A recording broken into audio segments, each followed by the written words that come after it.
નમસ્કાર. અંગ્રેજીમાં વાત કરતી વખતે કે લખતી વખતે આ એ, એન અને ધનો ઉપયોગ ક્યાં કરવો, આ એક સવાલ છે જે લગભગ બધાને મૂંઝવતો હોય છે, ખરું ને? તો ચાલો આજે ડૉક્ટર ફાલ્ગુનીબેન રાઠોડની ગાઈડને આધારે આ આખી વાતને એકદમ સહેલી બનાવી દઈએ. હા, એવું જ છે. અંગ્રેજી શીખવાની શરૂઆતમાં આ નાનકડા શબ્દો જ સૌથી મોટી માથાકૂટ લાગે છે. પણ જરાય ચિંતા ના કરતા. આપણે સાથે મળીને આખી ગૂંચવણને સુલઝાવીશું અને બધા નિયમોને એકદમ સાફ સમજી લઈશું. તો આપણે આગળ કઈ રીતે વધીશું? જુઓ, સૌથી પહેલાં તો આર્ટિકલ્સ શું છે એ સમજીશું. પછી એ અને એનનો ભેદ જાણીશું. એ પછી ધ ક્યાં વપરાય એના પર ધ્યાન આપીશું. અને છેલ્લે બધું જ ફટાફટ રિવાઇઝ કરી લઈશું. એકદમ સિમ્પલ. ઓકે, તો સૌથી પહેલો સવાલ, આ આર્ટિકલ્સ છે શું? એકદમ સાદી ભાષામાં કહું તો એ એવા નાના શબ્દો છે જે કોઈ પણ નામ એટલે કે નાઉનની આગળ આવે છે. અને એ આપણને શું કહે છે? એ બસ એટલું જ કહે છે કે આપણે કોઈ જનરલ વસ્તુની વાત કરી રહ્યા છીએ કે પછી કોઈ ચોક્કસ ખાસ વસ્તુની. આ આર્ટિકલ્સના મુખ્યત્વે બે ભાગ પાડી શકાય. એક છે ઇનડેફિનાઇટ એટલે કે એ અને એન. આ વપરાય સામાન્ય વસ્તુઓ માટે. અને બીજો ભાગ છે ડેફિનાઇટ એટલે કે ધ, જે વપરાય કોઈ ચોક્કસ વસ્તુ માટે. તો ચાલો શરૂઆત કરીએ ઇન્ડેફિનાઇટ આર્ટિકલ્સથી, એટલે કે એ અને એનથી.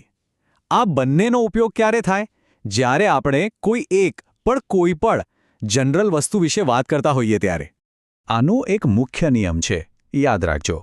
એ અને એન હંમેશા એકવચન એટલે કે સિંગ્યુલર અને ગણી શકાય એવી વસ્તુઓ માટે જ વપરાય છે. અને ખાસ કરીને ત્યારે જ્યારે વાક્યમાં એનો ઉલ્લેખ પહેલી જ વાર થતો હોય. એનો સીધો મતલબ થાય છે કોઈ પણ એક. તો હવે અસલી સવાલ પર આવીએ. ક્યાં એ વાપરવું અને ક્યાં એન? આ જ તો સૌથી મોટી મૂંઝવણ છે, બરાબર ને? ચાલો એનો જવાબ શોધીએ. અને જુઓ, અહીં જ મોટાભાગના લોકો ગોથું ખાઈ જાય છે. નિયમ સ્પેલિંગનો છે જ નહીં, નિયમ છે અવાજનો, સાઉન્ડનો. તમારે એ વાપરવું કે એન, એનો બધો આધાર એના પછી આવતા શબ્દના પહેલા અવાજ પર છે. આ વાત મગજમાં બરાબર બેસાડી દેજો. આ સૌથી અગત્યનો નિયમ છે. આપણે સ્પેલિંગ નથી જોવાની, આપણે શબ્દનો પહેલો અવાજ, પહેલો ધ્વનિ સાંભળવાનો છે.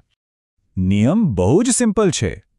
જો શબ્દનો પહેલો અવાજ વ્યંજન યાની કે કોન્સોનન્ટ સાઉન્ડ હોય તો એની આગળ એ લગાવો. અને જો પહેલો અવાજ સ્વર યાની કે વાવલ સાઉન્ડ હોય તો એની આગળ એન લગાવો. બસ આટલું જ. ચાલો ઉદાહરણથી સમજીએ. જેમ કે વ્યંજન અવાજ હોય તો a boy, a car, a dog. એકદમ સહેલું. પણ હવે આ જુઓ, યુનિવર્સિટી. આમાં સ્પેલિંગ તો યુથી શરૂ થાય છે, જે સ્વર છે, પણ એનો અવાજ યથી શરૂ થાય છે.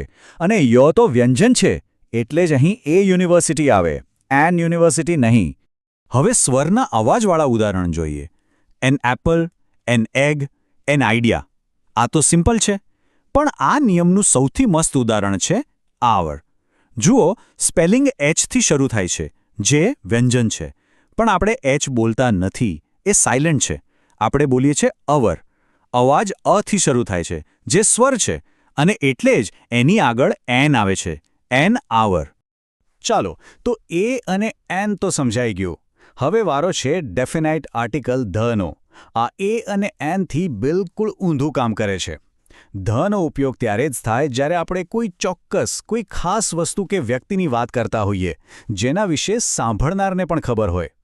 એક નાનકડા ઉદાહરણથી સમજીએ. માની લો કે હું કહું, આઈ સો અ કાર. આનો મતલબ શું થયો? મેં કોઈ પણ એક કાર જોઈ. દુનિયાની કોઈ પણ કાર હોઈ શકે, હજી એ ચોક્કસ નથી, એટલે મેં અ વાપર્યું. પણ હવે હું એ જ વાતને આગળ વધારું અને કહું, ધ કાર વોઝ રેડ. જોયું? અહીં મેં ધ કાર વાપર્યું. કેમ? કારણ કે હવે હું કોઈ પણ કારની નહીં, પણ એ જ ચોક્કસ કારની વાત કરી રહ્યો છું, જેનો મેં હમણાં જ ઉલ્લેખ કર્યો. અને હા, ધનો બીજો એક ખાસ ઉપયોગ પણ છે. જે વસ્તુઓ આખી દુનિયામાં યુનિક છે, એટલે કે એક જ છે, એની આગળ પણ હંમેશા ધ જ આવે. જેમ કે ધ સન, ધ મૂન કે પછી ધ ઇન્ટરનેટ. ઓકે, તો આપણે અત્યાર સુધી જે પણ શીખ્યા, ચાલો એને ફટાફટ એક નજરમાં જોઈ લઈએ. એક ક્વિક સારાંશ, જેથી આ બધા નિયમો બરાબર પાક્કા થઈ જાય. તો આ રહ્યું આપણું સમરી ટેબલ. એ ક્યારે? વ્યંજનના અવાજ પહેલાં. દાખલા તરીકે અ બુક. એન ક્યારે? સ્વરના અવાજ પહેલાં, જેમ કે એન ઓરેન્જ. અને ધ કોઈ ચોક્કસ અથવા યુનિક વસ્તુ માટે, જેમ કે ધ રેડ બુક. બસ આ 3 નિયમ યાદ રાખી લો એટલે સમજો કે અડધી લડાઈ જીતી ગયા. મને આશા છે કે આખી વાત હવે એકદમ સ્પષ્ટ થઈ ગઈ હશે. હવે જ્યારે પણ આર્ટિકલ્સ વાપરવાના થશે ત્યારે મૂંઝવણ નહીં થાય. આ નિયમોની સમજ સાથે કોઈ પણ વ્યક્તિ અંગ્રેજી વાક્યો વધારે કોન્ફિડન્સથી બનાવી શકે છે. તો હવે સવાલ એ છે કે આ નવી સમજ સાથે પ્રેક્ટિસ માટેનું પહેલું વાક્ય કયું બનાવશો?